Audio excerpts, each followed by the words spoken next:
오늘은 부활절을 맞아서 사망이 붙들 수 없는 인생이라는 제목으로 사도행전 2장 23절에서 24절 말씀을 전하도록 하겠습니다. 오늘 본문을 보면은 그가 하나님께서 정하신 뜻과 미리 아신 대로 내준 바 되었거늘 이라고 얘기하면서 예수님이 죄인들 십자가에 못 박힘을 얘기하는 거죠. 죄인들 가운데 성육신 하시게 되고 그리고 골고다 언덕을 오르시게 되고 십자가에 오르시기까지의 그 뒷 배경을 하나님의 정하신 뜻과 미리 아신 바대로 내어주었다라고 얘기를 합니다. 그러니까 이거는 예수님이 우리 가운데 오신 것은요, 성부의 지극히 의도적인 행위죠. 그러니까 이게 결코 우발적이거나 우연으로 일어난 행위가 아니라 미리 계획되어 있었고 성부께서 알고 계셨고 성부의 기쁘시고 선한 뜻을 따라서 아들을 버리신 겁니다. 그러니까 이게 놀라운 지점이죠. 하나님의 선하시고 기쁘신 뜻을 따라 성삼일체 가운데 제2성자 되시는 예수 그리스도가 버림을 받았고요. 성부는 그 죄인들에게 자신의 독생자를 내어주셨다라고 얘기를 하고 있습니다. 예수님이 이 땅 가운데 오심은 지극히 하나님 아버지의 의도를 따른 일이었고요. 그 일은 선하지만은 그러나 우리가 이해할 수 있는 차원을 넘어선 것입니다. 여러분들, 제가 만약에 제 아들을 누군가를 위해서 희생한다라고 얘기하면은 여러분들 그게 가능한 일일까요? 저는 학대범이에요. 그렇지 않습니까? 제가 제 마음대로 제 아들을 누군가를 위해서 네가 희생해야 되겠다 가라 라고 얘기한다면요, 저는 사람들로부터 비난을 받을 것이고 그 비난은 매우 정당합니다. 그런 일은 있어서는 안 돼요. 근데 우리 하늘아버지께서는 그분의 기쁘시고 정하신 뜻을 따라서 자신의 하나밖에 없는 아들 모노게네스 독생자를 우리 가운데 내어주셨는데 이것은 선하고 기쁜 일이고 이게 복음입니다. 이런 일이 어떻게 가능하냐라고 하면은 제 아들과 저는 영원 가운데 하나가 아니지만은 성부와 성자는 하나이시기 때문입니다.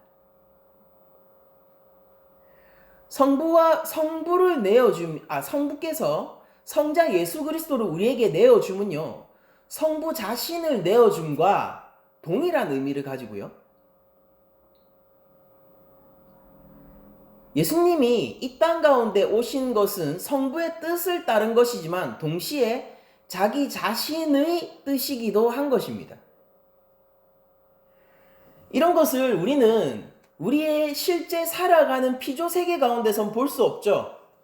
왜냐면은 우리 이 세계 가운데 살아가는 존재들은요, 단순히 인간만을 지칭하는 게 아니에요. 모든 존재들은 하나님과 같이 삼위일체적인 누림을, 이게 신적인 존재 양식이거든요. 이런 하나님과 같이 삼위일체적인 누림을, 관계의 누림을 경험한 자들이 없기 때문입니다. 모든 존재는.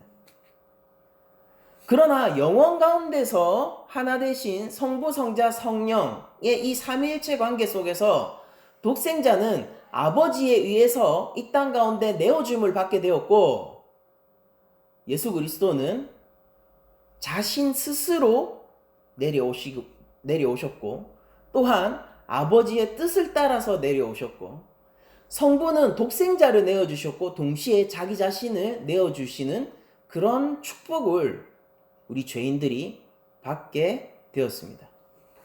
이 신비를 어떤 논리적인 형태로 얘기할 수는 없어요. 그냥 그런 일이 일어났습니다.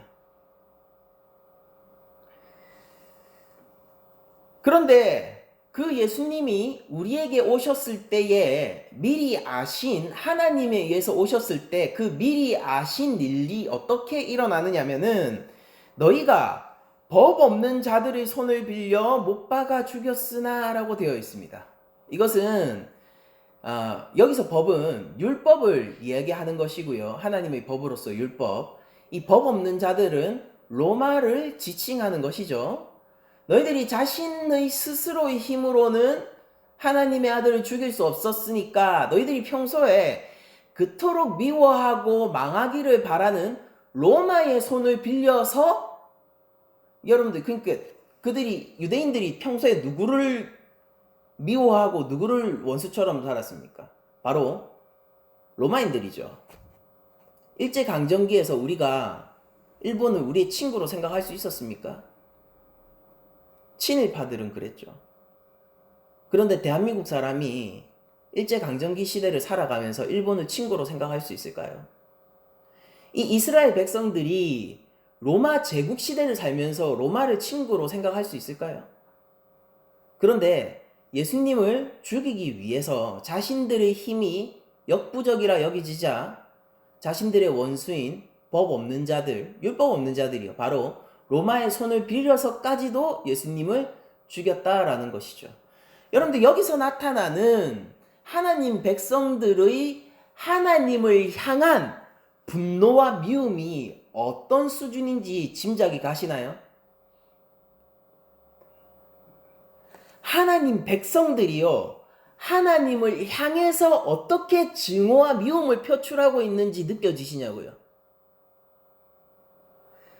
하나님의 백성이 이렇다면은, 그러면은 하나님을 향해서 진정으로 존귀와 영광을 올려드릴 수 있는 사람들 혹은 민족들은 이 땅 가운데 누가 있을까요? 제사장 나라조차 그렇다면, 제사장 나라로 특별히 선택되어서 하나님께 직접 법을 받은 이들이 이 하나님을 죽이기 위해서 법 없는 자들의 손을 빌리기까지 하나님을 증오하고 미워했다면은, 그렇다면은 이 땅 가운데 희망이 있을까요? 하나님의 진노 이외에 그 어떤 희망이 있겠습니까?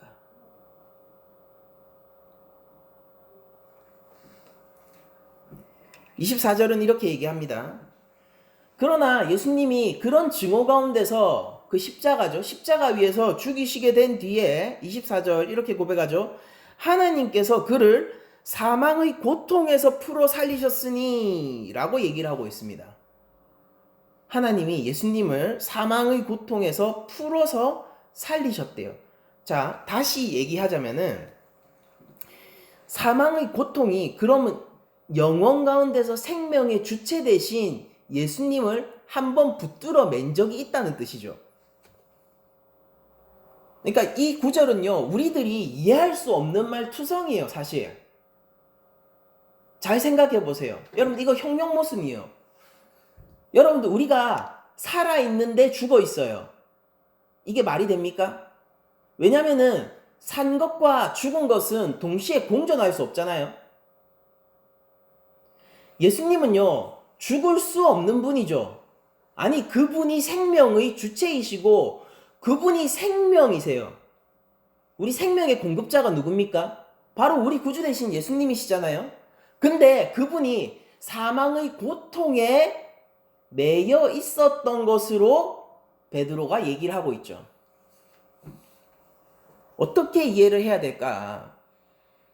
여러분들 정말로 우리 그리스도인들이 십자가가 익숙하다, 잘 알고 있다라고 생각을 하지만은 여러분들 정말로 이 십자가의 신비를 다 알 수 있습니까?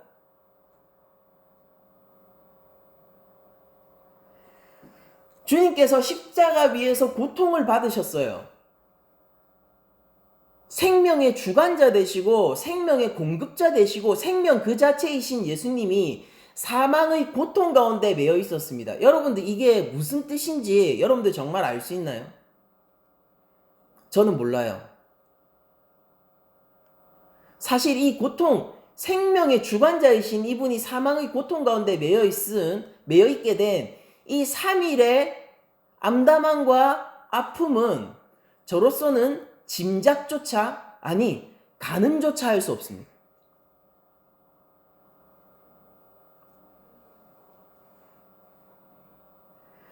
예수님이 이 십자가 위에 오르신 사랑이라는 것은 어떤 사랑인가요?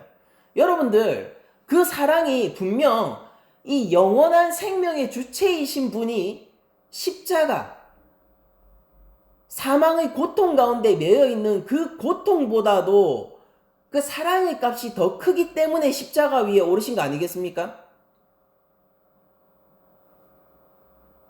우리가 주께서 겪으신 사망의 고통을 가늠할 수 없다면은 그보다 더 큰 사랑일 것이 분명한 예수님의 십자가 사랑은 우리가 어떻게 느끼고 짐작할 수 있겠습니까? 여러분들, 우리가 하나님이 좋으신 분이라는 것은 모든 크리스천들이 알고 있어요. 그런데 생각해 보세요. 우리가 생각하고 있는 것보다 하나님은 훨씬 좋은 분이세요. 훨씬이라는 말을 붙이는 게 송구할 정도로, 우리가 가늠할 수 없을 정도로 선하시고 좋으신 분이라고요. 하나님이 우리 교회를 사랑하세요. 우리 교회들은 모두 이 사실을 알고 있죠? 그런데 우리가 알고 있는 그 사랑보다 실제 하나님의 사랑은 가늠할 수 없고 짐작할 수 없을 정도로 항상 너무나 크다는 얘기입니다. 우리가 하나님 나라에 가서 예수님을 뵙게 될 때 우리가 영원 가운데에서 묵상하고 상고하고 누리게 될 것이 바로 이 사랑입니다.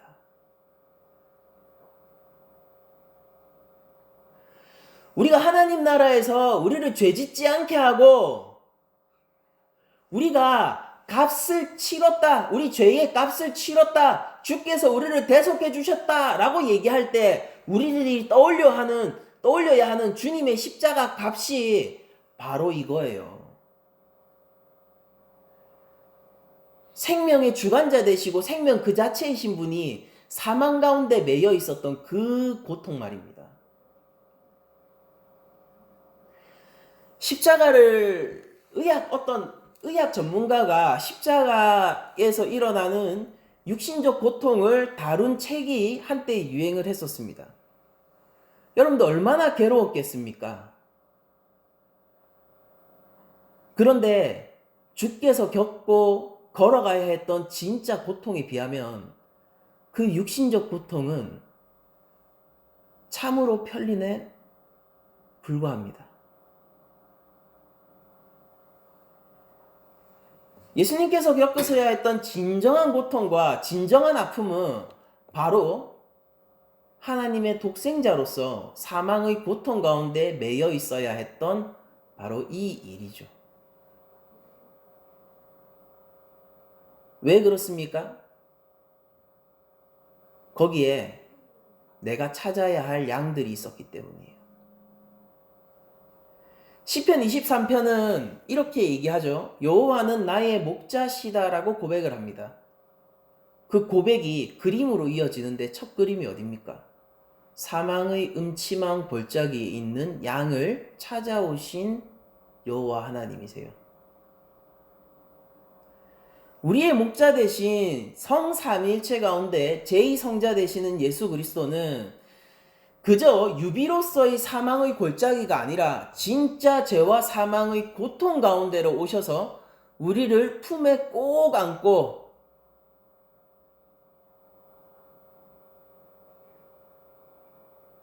(3일) 동안 우리를 모두 찾아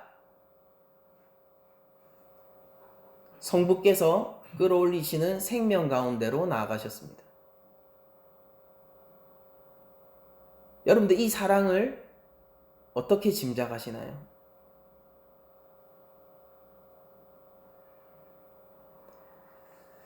하나님이 사랑이십니다. 여러분들 하나님의 사랑을 언제 느끼십니까? 혹자는 하나님 너무 사랑이 많으시다라고 얘기하면서 이렇게 얘기를 하기도 합니다. 나 하나님 사랑이 많으신 거를 난 삶 속에서 너무 많이 느낀 한 주간이었어. 왜냐하면 하나님께서 한 주간 동안에 내 마음을 평안하게 해주시고 뭐 그냥 내가 뭐 성경만 봐도 눈물이 나고 은혜가 되고,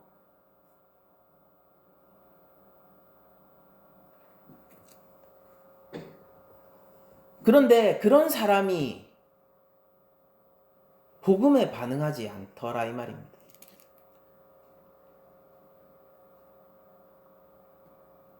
하나님 너무 좋으셔, 내가 한 주간 은혜 너무 많이 받았어 라고 얘기하는 사람이 주께서 우리를 죄 가운데서 찾으셨다, 주님이 십자가 위에서 죽으셨다 이 말에는 반응하지 않더란 말입니다.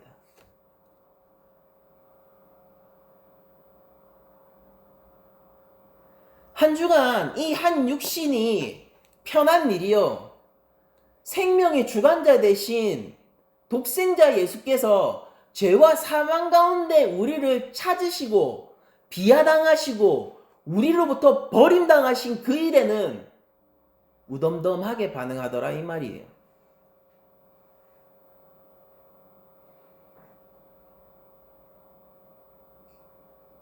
예수님이 십자가 사랑 얘기하죠. 얘기하는데 한때는 그런 생각도 했습니다. 뭐냐면은 이거 표구나.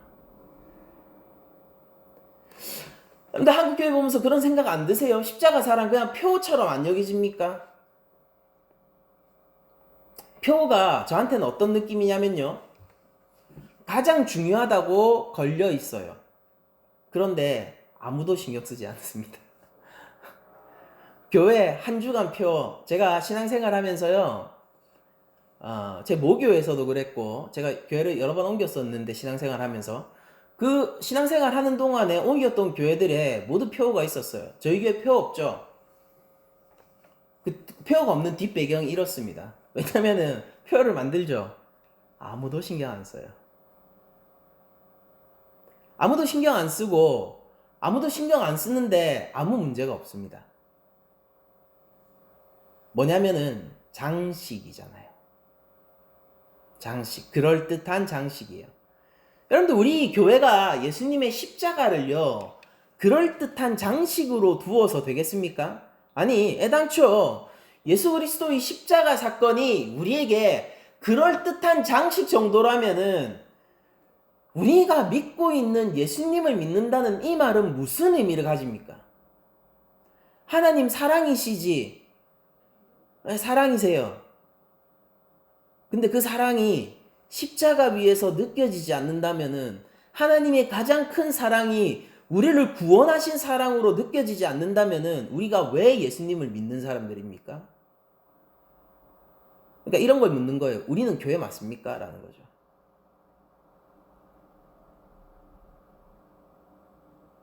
우리가 주님을 믿지 않는다면은 우리가 왜 형제 자매입니까? 더 나아가서.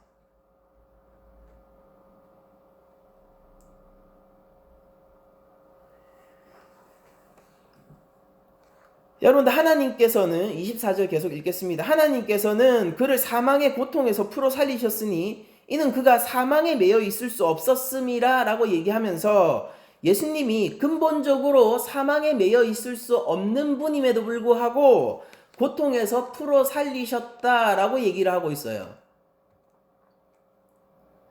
이 과정에서, 이 본문이 얘기하고 있지 않지만은 이 과정에서 일어난 한 가지 사건을 말씀드릴게요. 여러분들, 하나님의 아들이신 예수님이 사망의 고통 가운데로, 말 그대로 죄와 사망 가운데로 들어가셨을 때, 그때 그의 품에는 바로 우리 교회가 안겨 있었습니다. 예수님이 하나님의 자녀된 그리스도의 신부된 교회를 얼마나 사랑하시고 품에 꼭 안으셨냐면요, 하나 되어서 떨어질 수가 없어요. 여러분들, 공정하시고 정의로우신, 이게 공의로우신 하나님이잖아요. 공적인 정의를 가지고 계신 우리 성부께서요, 정말로 죄인을 구원하실 거라고 생각하시는 거예요? 죄가 있는데 그 죄를 정말로 눈 감아 주실 거라고 생각하는 겁니까? 선악과를 따먹지 말라라는 그 말이 정말로 지금은 소용없이 물러난 말이라고 생각하세요? 우상숭배하지 말라라는 그 10계명의 계명이 지금은 물러간 것이라고 생각하십니까? 예수님의 말씀을 따라서요, 율법은 1.1획도 땅에 떨어지지 않을 것이고 공의로우신 하나님은요, 죄인을 구원하시지 않을 거예요. 철저히 그 값을 그만큼 치르게 할 것입니다. 그리고 안타깝게도 그 값은 사망이에요. 이게 공정한 판결의 결과입니다. 억하심정 하나도 없어요. 딱 공정하게 값을 매기니까 사망이 나왔습니다. 하나님은 죄인을 구원하지 않으세요. 하나님은요, 죄를 모양도 가까이 하지 않으십니다. 그런데 하나님이 부당한 일을 겪고 있는 지혜자를 보게 된 거예요. 부당한 일을 겪고 있는 무고한 자를 보게 된 겁니다. 죄의 값을 치렀는데 죄가 전혀 없으신 예수님을 죄와 사망의 고통 가운데서 발견한 거예요. 공의로우신 성부는요, 당연히 그가 사망에 매여 있는 것이 옳지 않고 그럴 수 없는 무죄하신 분이기 때문에 그를 사망에서 건져 올리세요. 정확하게는 성령의 능력으로요. 그렇게 되었을 때 죄와 사망 가운데로 걸어가기 이전에 독생자와 죄와 사망 가운데 있게 된 독생자의 상태가 변했습니다. 죄와 사망 가운데로 걸어가기 이전에 그리스도는 하나였지만은, 한 분이었지만은 죄와 사망 가운데로 걸어가서 그 고통 가운데 매여 있는 동안에는요, 신부를 찾게 되었어요. 신부와 하나 되었어요. 그래서 십자가 위에서 죽으신 이후 사흘 만에 부활하셨을 때는 더 이상 이전의 그리스도와는 같지 않았습니다. 하나님의 자녀들, 교회를 하나로 품고 그 교회와 하나가 되셔서 영혼 가운데 그들을 사랑하시고 계셨기 때문이에요. 성부는 무죄한 예수님을 구원합니다. 예수님과 하나 된 교회는요, 예수님으로 취급받아 구원을 받게 되는 거예요. 이게 칭의입니다. 의롭다 여기는 거예요. 의로운 게 아니라 의롭다 여기는 거.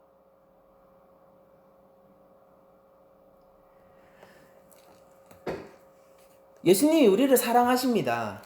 알고 계세요? 사람들은요, 제가 사람이라고 부르는 거는 지금 이 교회를 얘기하는 거예요. 신자들이 예수님의 사랑을 이 복음에서 찾지 않아요, 더 이상.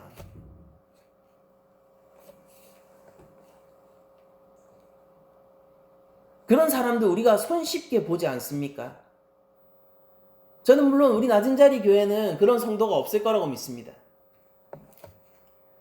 근데 예수님의 사랑을 복음에서 찾지 않는 사람들을 우리가 손쉽게 만날 수 있잖아요.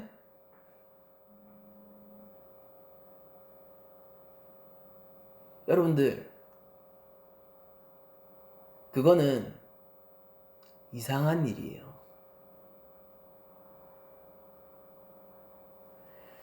예수님의 사랑을 복음에서 우리들이 발견하지 못하면 도대체 어디서 발견합니까? 제 아들이 만약 물에 빠졌다면요, 저는 저의 안위를 신경 쓰기보다 아들을 구하기 위해서 물 위로 뛰어들 거예요. 여러분들, 그 일을 보는 순간 그 누구도 저를 말릴 수 없을 겁니다. 왜냐면은 내 아들이 물에 빠진 것을 발견하는 순간 저는 이미 뛰어들고 있을 거기 때문이에요.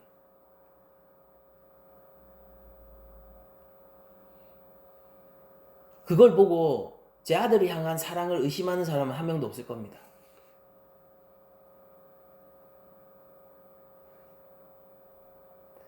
그런데 누군가 이렇게 의심을 한다고 생각해 봅시다. 제 아들이 장난감을 가지고 싶은데 제가 죽어도 안 사주는 거예요. 그런데 누군가는 야, 아들한테 장난감 하나도 못 사줘? 라고 하면서 제가 아들을 사랑하지 않는다라고 생각하는 사람이 있다라고 생각해 봅시다. 그게 말이 됩니까?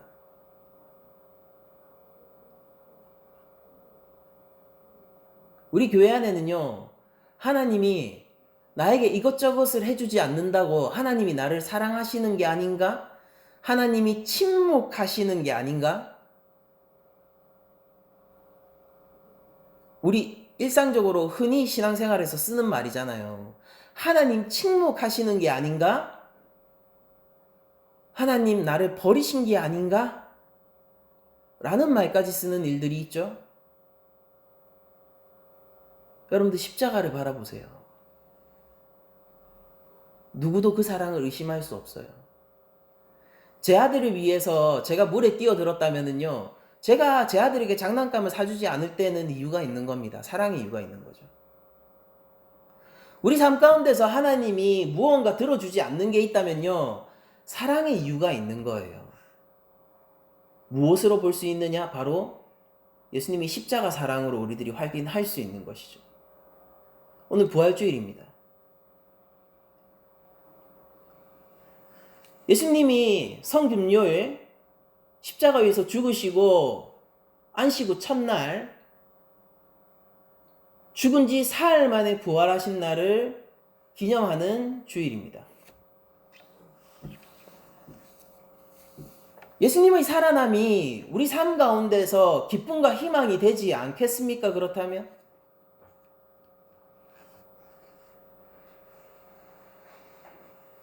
제가 여러분들에게 지금 제 목회 생활을 통틀어서, 그러니까 앞으로 미래 제가 몇 년을 목회하게 되든지 간에 그거 상관없이 그냥 확언할 수 있어요. 제가 여러분들 제 목회 생활 전부를 통틀어서 저희 신앙 전부를 걸고요, 문자 그대로요, 신앙 전부를 걸고 여러분들에게 줄 수 있는 한 가지 확실한 소망, 변치 않는 소망 한 가지를 제가 선포해 드리겠습니다. 여러분들, 예수님이 사흘 만에 무덤 가운데서 다시 살아나셨고, 그렇게 살아나신 예수님은요, 우리 교회를 신부로서 찾아 하나 되신 분이에요. 아직까지도 우리 인생에 절망할 일이 있습니까? 우리는 이게 저도 그래요. 수시로 실망하고 절망하고 패배감에 젖기도 하죠. 그때 여러분들 복음으로 다시 돌아가 보세요. 왜 이 복음이 우리에게 회복이 되지 않겠냐고요. 때로는 하나님이 미울 수도 있어요. 인정합니다. 시편 저자도 하나님 굶뜬다고 막 뭐라고 하니까, 하나님 왜 이렇게 느리세요? 왜 빨리 저 악한 국가들을 벌하지 않으십니까? 하나님 뭐 안 들리십니까? 이렇게 도발도 합니다. 그럴 수 있어요. 그런데 그때 여러분들 다시 십자가를 바라보세요. 정말로 하나님이 침묵하고 계신 건가요?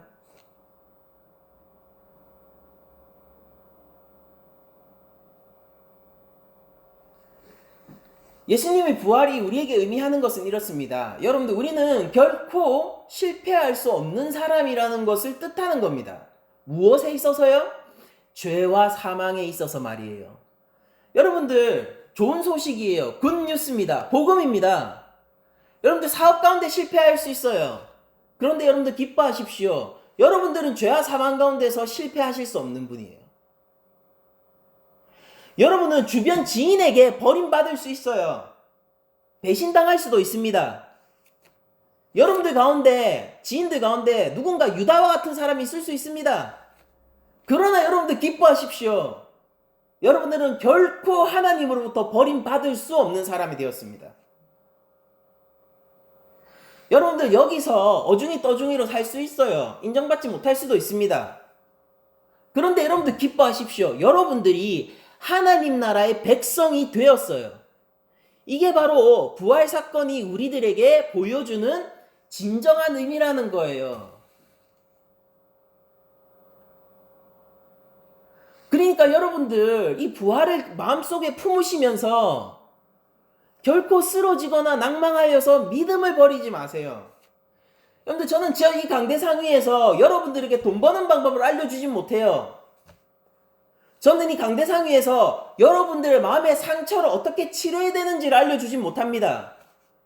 저는 이 강대상위에서 여러분들이 어떻게 삶을 지혜롭게 잘 살 수 있는지를 알려줄 수 없어요. 저도 못하고 있습니다. 그런데 제가 세상이 줄 수 없는 것을 여러분들에게 하나 선포하고 주려고 합니다. 그게 뭐냐면은 여러분들 영생이 여러분들 앞에 있습니다.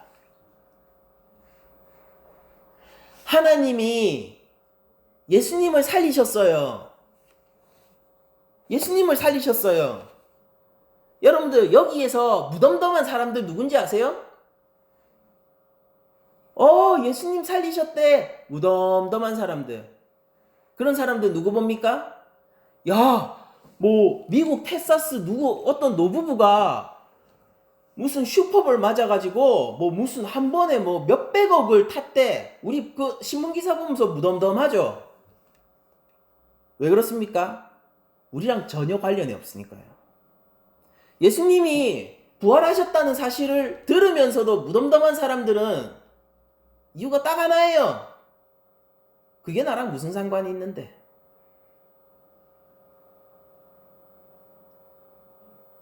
근데 교회는 그래서는 안 되겠죠. 예수님이 근데 부활한 사실을 보면서 희망을 품고 앉은 자리에서 일어나고 하나님의 구원하심을 찬양하면서 예수님이 무거운 가운데서 일어난 일 가운데에서 영광을 돌리고 그 일이 내 삶에 결정적인 영향을 미치고 그 사건 때문에 내가 삶을 하나님의 영광을 위해서 살기로 결단하는 사람이 있는데 그 사람들은 누구냐면은 예수님하고 상관 있는 사람들은 그렇게 한단 말이에요. 그리고 우리는 그런 사람들을 교회라고 부르고요. 이 교회는 예수님과 하나 된 백성입니다. 하나가 되어 있다고요.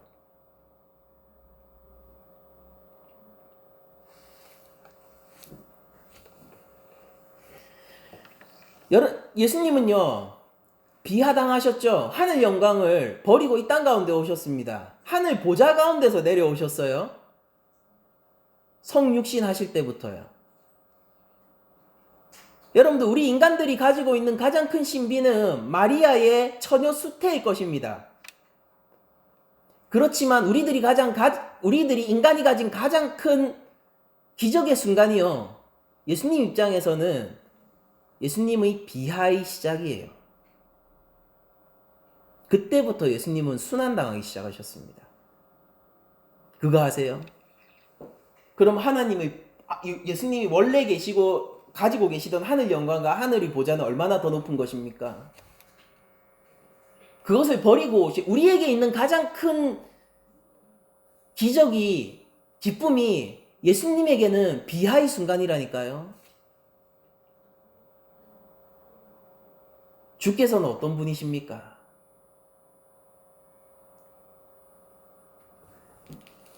예수님은 비하당하시고, 그리고 생각해 보세요. 그 백성들에게 버림받을 뿐 아니라 12제자 가운데서 한 명이 자신을 팔았어요. 사랑하는 12제자 가운데서 한 명이 자신을 팔았다고요. 배신을 당하셨어요. 여러분들 외로우세요? 주님이 그걸 왜 모르겠습니까? 여러분들 마음이 찢어지세요? 우리 구주께서 왜 그걸 모르시겠어요? 여러분들 비참하신가요? 하늘 보좌를 버리고 오신 그분께서는 이 땅 가운데 머리 둘 곳이 없었어요. 짐승도 자기 굴이 있으나 우리의 구주는 머리 둘 곳이 없었습니다.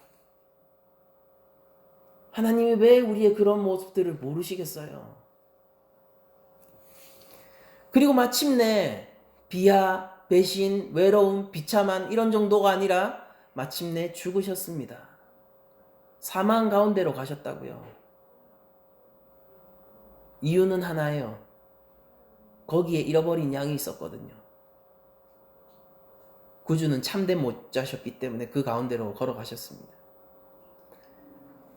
그 사망 가운데 내가 사랑하는 신부가 있었거든요. 참 왕이시자 신랑 되신 예수님은 그 신부를 홀로 버려두지 않기 때문입니다. 거기에 나의 자녀가 있었거든요. 그래서 죄와 사망 가운데로 걸어 들어오신 것입니다. 여러분들, 이 모든 것들이 그러나 결국 예수님을 붙들어 둘 수 없었어요. 사망 권세를 깨고 이기셨습니다.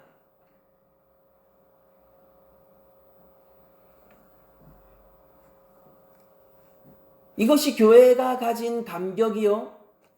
이것이 우리 교회의 소망이요. 이것이 우리를 결코 믿음에서 벗어나지 않게 하는 우리의 종말적 원동력인 거예요. 여러분들, 만약에 하나님 나라의 백성인 것이 확실하다면은 생명을 걸어서라도 이것을 지키는 것이 합당치 않겠습니까? 밭에 보화가 숨겨져 있는 것을 아는 사람은 전 재산을 팔아 그 밭을 사기 마련인 것입니다. 여러분들, 우리가 예수 그리스도의 부활 가운데서 무엇을 보나요? 부활절입니다. 예수님이 부활하셨어요. 그러니까 매년 이 기간이 되면은 우리 한국의 모든 교회가 예수님의 부활에 대해서 얘기를 할 겁니다. 이번 주도 그렇고 내년에도 그럴 거고요. 저희 교회도 그럴 거죠. 근데 부활을 선언할 때에 때가 됐으니까 1년마다 한 번씩 하는 그냥 의례, 그런 의전적인 시기로 생각을 하신다면은 여러분들 이 하늘 축제에 참여하신 분이 아닌 거예요. 여러분들, 오늘 우리 낮은 자리 교회를 기쁘게 하고 우리에게 이 공간이 하늘 축제가 되게 하는 그 무엇보다도 기쁜 사실 하나가 뭐냐면은 예수님이 부활하셨는데 그 부활할 때에 그 품 안에 신부로서 우리 낮은 자리 교회가 안겨 있다는 사실입니다.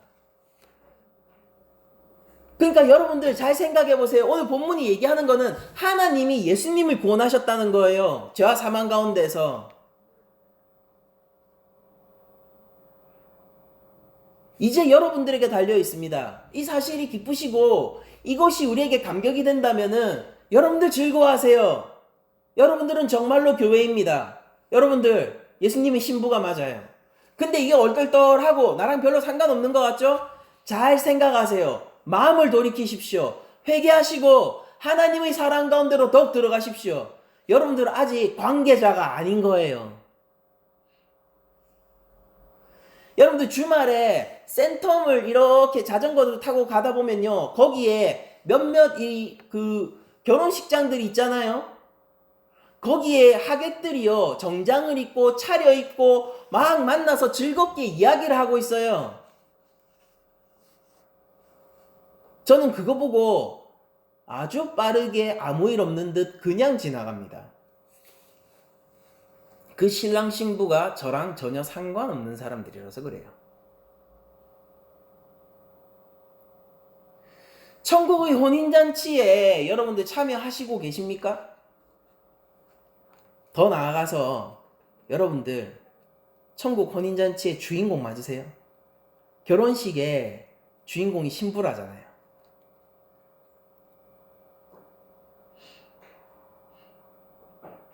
죄와 사망의 권세를 깨고 예수님이 부활하셨습니다. 그러니까 삶 가운데서 확증하세요. 예수님이 죄와 사망을 이기셨으니까 더 이상 죄와 사망이 우리를 붙들어 둘 수 없는 겁니다. 우리가 왜 죄지어야 됩니까? 죄와 사망과 우린 더 이상 관련 없는 사람들인데. 우리가 왜 낭망해야 됩니까? 나는 사망과 관련 없는 사람인데 내가 왜 약해져야 되죠? 나의 신랑이 예수 그리스도인데 내가 왜 이 믿음을 버려야 합니까? 내가 왜 이 믿음을 자랑스러워하지 않아야 됩니까? 나를 서게 하는 한 가지 이유인데.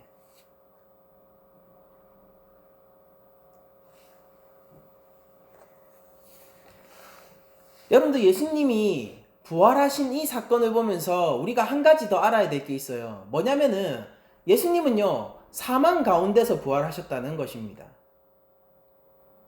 그게 의미하는 바는 뭐냐면은 우리의 출발점도 사망이라는 지점이에요. 여러분들, 예수님 믿고 실패하지 않는 인생 같은 거는 꿈도 꾸지 마세요. 예수님이 우리를 찾는 지점이 사망의 지점인데 우리가 실패를 바라지 않는 것이 말이 됩니까? 부활을 믿는 자에게 정말로 위로가 되고 소망이 되고 중요한 것은 뭐냐면은 바로 우리가 넘어져 있고 우리에게 위로가 필요하고 우리에게 소망이 없는 그곳이 바로 하나님을 만나는 자리라는 점입니다. 여러분들 삶의 음침한 골짜기에 계세요? 여러분들 기뻐하세요. 여러분들 하나님 만나면 뭐라고 하실 거예요? 여러분들 전쟁터의 한복판에 있습니까? 여러분들 기뻐하세요. 구주의 손을 잡고 여러분들 뭐라고 얘기하고 싶으신가요? 여러분들 삶이 지금 멈춰 있습니까? 여러분들 삶이 지금 혼란스럽습니까? 여러분들 기뻐하세요. 부활을 가지고 오신 주께서 우리의 손을 잡으실 겁니다. 여러분들 삶을 통해서 성취하기를 원하는 게 뭐고 얻기를 원하는 게 뭡니까? 여러분들, 우리들은요, 우리의 목표 때문에 실망하기도 하고 기뻐하기도 해요. 누군가는 돈이 없지만은 삶에 만족해요. 왜냐하면 그 삶의 목적이 돈이 아니었기 때문이겠죠? 누군가는 삶이 충분히 넉넉히 행복한 것처럼 보이지만은 여전히 불만족해요.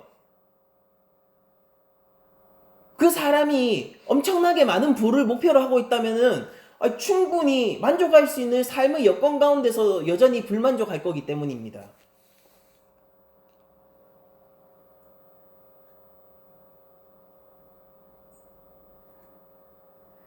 여러분들, 재산을 30억 가진 사람이요. 여러분들, 제가 정확하게 말씀드려요. 재산을 30억을 가진 사람이 주식이 1,000만 원 떨어져서 삶의 식욕을 잃는 장면을 제가 봤습니다.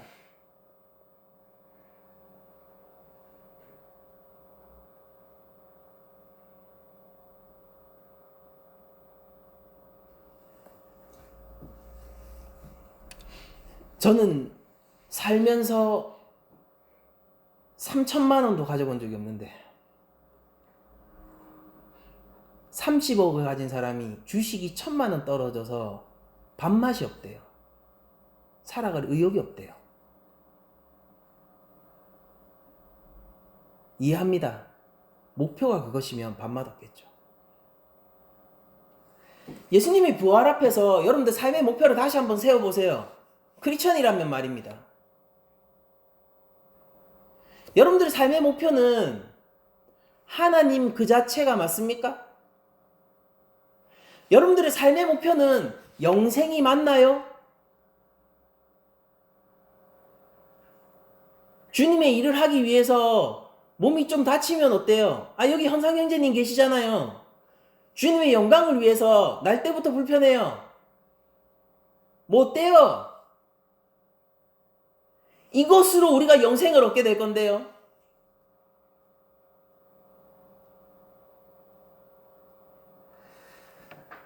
제가 그저 그런 목회자로 이렇게 있잖아요. 뭐 어때요? 전 이것으로 영생을 얻게 될 건데요.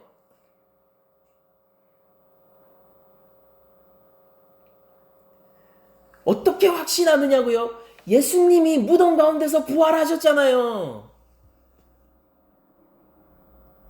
객관적인 증거를 대라고요? 예수님이 죽은 가운데서 사흘 만에 부활하셨다니까요. 정말로 그런 일이 있을 수 있겠냐고요? 저는 새 몸을 입을 거예요. 새 몸을 입고 영원히 하나님 나라에서 살 겁니다. 그런 꿈 같은 소리 하지 말라고요?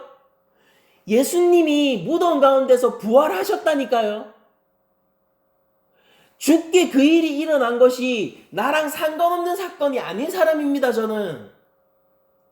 제가 주의 신부이고 제가 교회이고 제가 주와 하나 되어서 살기를 원하는 하나님의 백성이란 말이에요.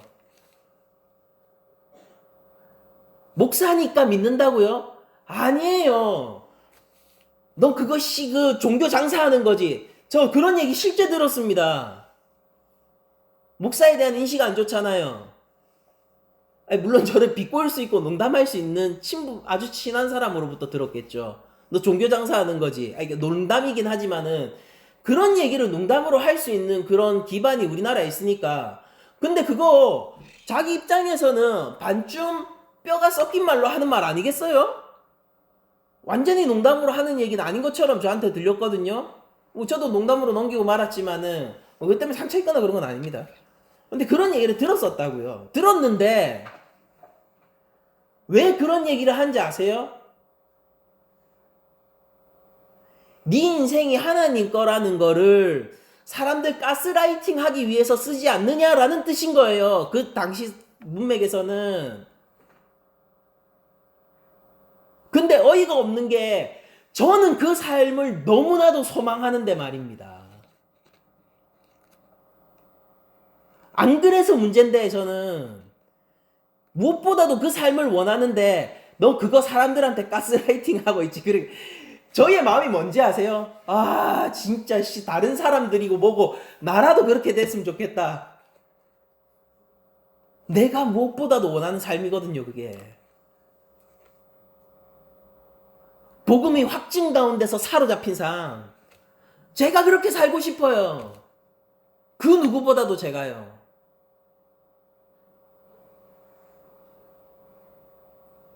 너 그 목사니까 거짓말 하는 거지. 성도들한테 헌금 받아야 되니까 거짓말 하는 거지. 여러분들 저는 돈을 한 푼도 받지 않고도 이 사실 가운데서 떠날 수 없어요. 예수님이 무덤에서 부활하셨어요. 저는 새 몸을 입고 하나님 나라에서 영원을 살아갈 것입니다. 꿈 같은 소리 하지 마. 저에겐 그게 너무나도 차가운 현실입니다. 여러분들 언제부터 우리 교회 안에서 하나님 믿고 영생을 살아간다는 말이 뭔가 꿈 같은 얘기가 돼버렸습니까? 이번 주만큼은 여러분들에게 삶의 지혜를 드리고 싶지 않아요. 여러분들 살면서 어떻게 하세요? 그런 것도 제가 얘기해드리고 싶지 않습니다. 아니 물론 능력도 없고요.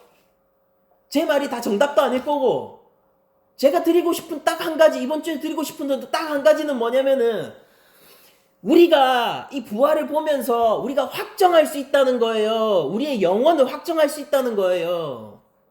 제가 증거 없이 여러분들한테 얘기하는 게 아니라는 겁니다. 여러분들 우리 신앙 고백 하잖아요. 다시 사는 것과 영원히 사는 것을 믿사옵나이다. 아멘.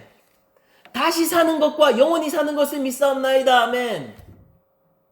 증거 가져오라면 가져올게요. 주께서 부활하셨어요. 이거 보면서도 아직 느끼는 게 없다면은 우리 한국교회의 마음은 얼마나 굳어있고 차가운 것입니까?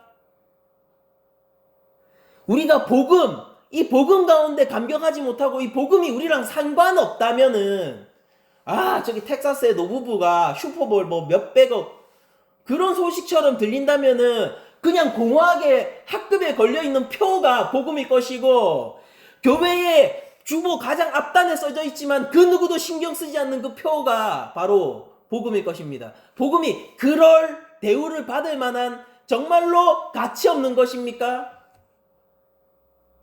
제가 학교 생활하면서 고등학교 3년 내내 우리 학급에 뭐라고 합니까? 학급 표가 있었어요. 지금 하나도 기억 안 납니다. 신경 써본 적도 없어요. 있었다는 건 알겠어요. 그리고 선생님이 심혈을 기울여서 정했다는 것도 알겠어요.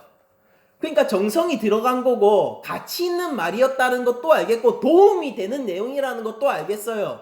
근데 한 번도 신경 써본 적 없습니다. 복음이 그래서 해야 되겠습니까? 복음이 하나님의 사랑이라는 것을 모르는 크리스천이 어디 있어요? 근데 진짜 신경 쓰고 있냐고요?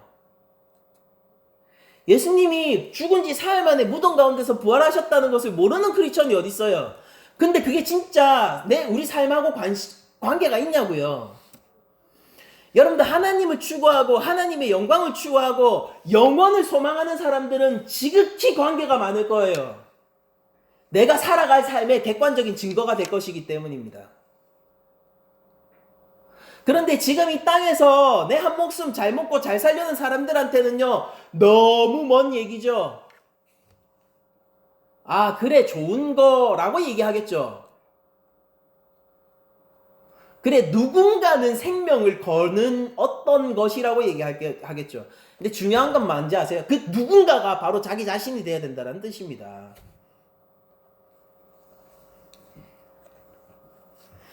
여러분들 부활을 통해서 여러분들이 강해질 수 있는 부분이 이거예요. 뭐냐면은 여러분들은 더 이상 고통 없기를 바라는 삶이 아니에요.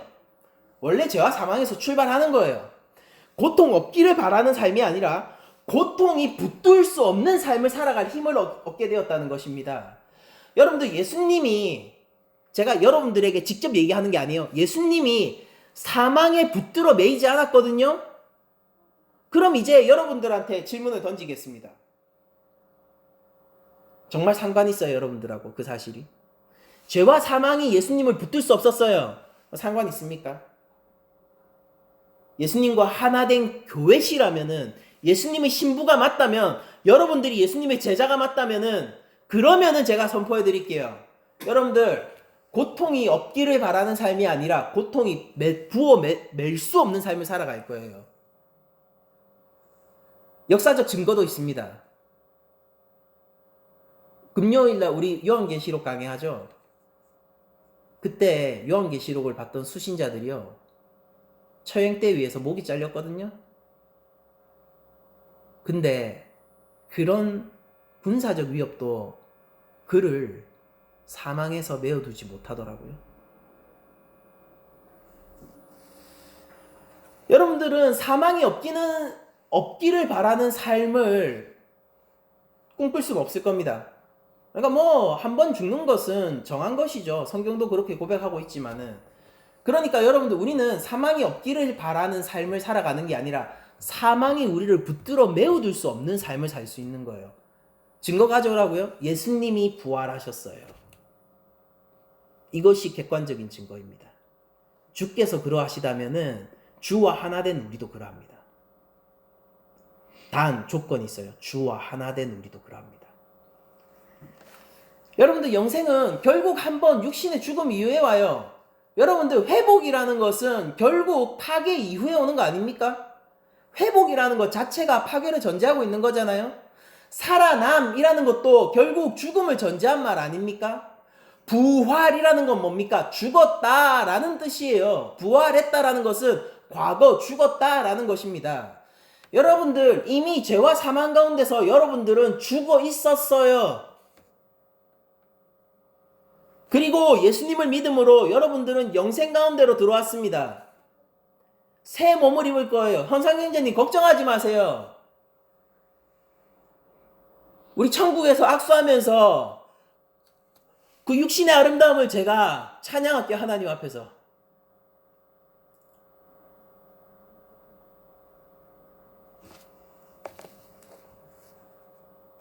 우리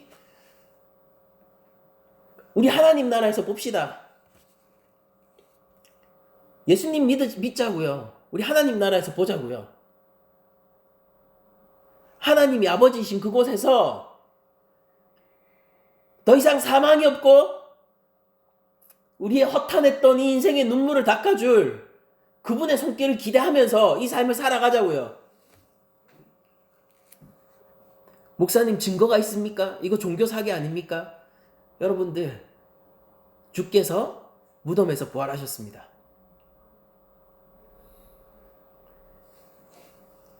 어차피 한번 죽는 겁니다. 주께서 죽으시고 부활하셨는데 우리가 그 길을 가지 않겠어요? 여러분들, 주께서 외로우셨으나 영원 가운데에서 신부를 찾아 하나로서의 화합됨을 누리고 계십니다. 우리도 그렇지 않겠어요? 주께서 버림받았으나 성부로부터 찾은 바 되었고 영원 가운데서 하나로서 즐거워하시고 계십니다. 우리 삶도 그렇지 않을까요? 주께서 배신당하셨어요. 유다에게 사랑하는 제자 12제자 가운데 한 명에게 팔림을 당했습니다.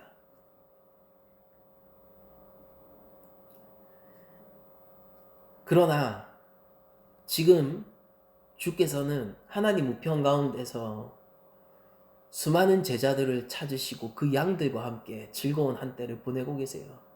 우리의 삶도 그렇지 않겠습니까?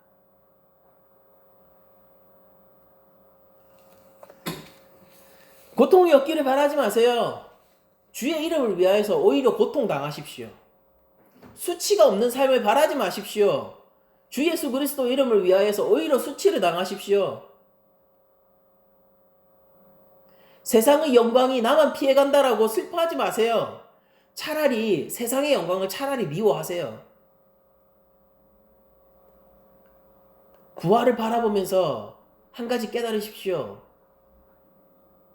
하나님은 우리를 구원하셨고 그 구원에는 우리의 새 몸임과 영원히 삶이 포함되어 있을 겁니다.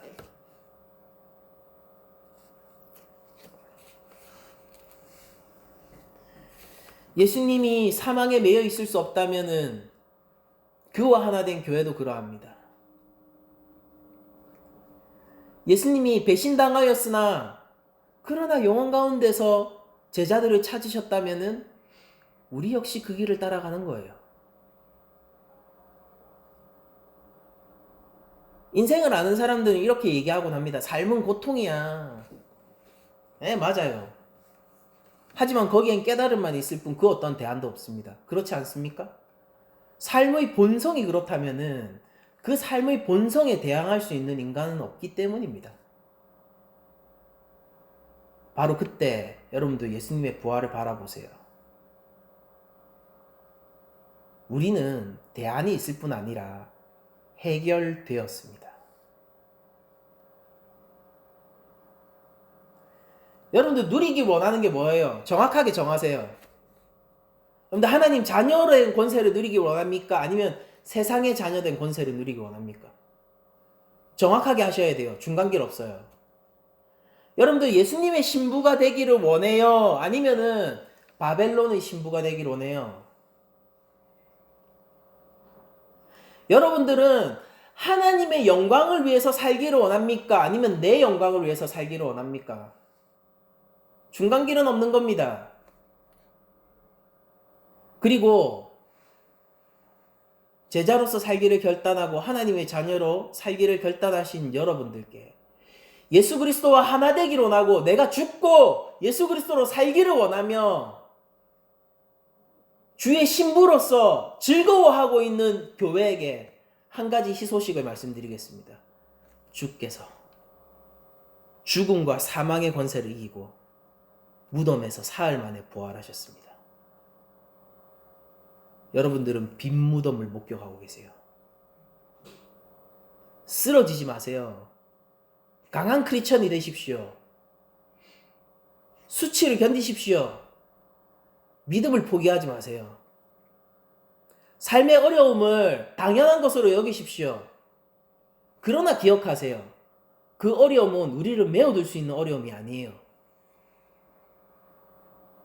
여러분들 우리 다 하나님 나라에서 만나서 그때 우리 현상 형제님 손잡고 우리 춤추자고요. 그날 현상 형제님이 가장 아름다운 출 것을 저는 기대하거든요. 우리의 춤을 하나님이 아름답게 받으시겠죠. 뭐 때문에 살아가는 것입니까? 우리 삶의 목표는 무엇이죠? 여러분들 허탄한 것에 인생을 소비하지 마세요.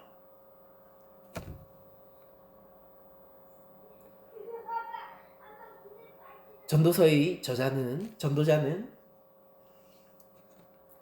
이 허탄한 것들을, 이 삶에서 영광된 모든 것을 누려본 솔로몬 아닙니까? 누가 왕의 권세를 누려봤습니까? 근데 그 전도자 솔로몬은요, 그 모든 것들을 허탄한 것으로 규정해요. 우리가 솔로몬보다 더 많은 것을 누릴 수 없다면은, 그럼 이거 하나만은 확실해. 우리가 누리는 모든 것들이 결국 허탄한 거예요. 영원한 가치를 위해서 삶을 던지십시오. 영원한 그 사랑 가운데 우리의 삶을 붙들어 매십시오. 예수님의 부활을 보면서 증거를 가지세요. 우리 그냥 믿으라고 하니까 믿는 사람들 아니에요. 증거가 있잖아요. 증거가. 주께서 먼저 걸어가신 그 길이 탐난다면은 여러분들 십자가 길도 함께 걸으십시오. 주께서 가지신 영원한 생명력이 부럽다면은 여러분들도 각기 제 십자가를 지고 골고다 언덕으로 오르십시오. 그 길 이후에 우리가 함께 만나 찬양하고 춤을 추며 하나님의 영광을 드러냅시다. 예수님의 부활이 우리 낮은 자리 교회의 객관적인 증거가 되길 원하고, 여기 계신 모든 사람들의 삶에 소망과 희망을 가지게 되는 객관적인 증거가 되길 원하고, 더 나아가서 우리의 삶을 하나님의 영광 위해서 살 것을 결단하는 동기가 되고 힘이 되기를 원하며 모든 말씀을 마치도록 하겠습니다.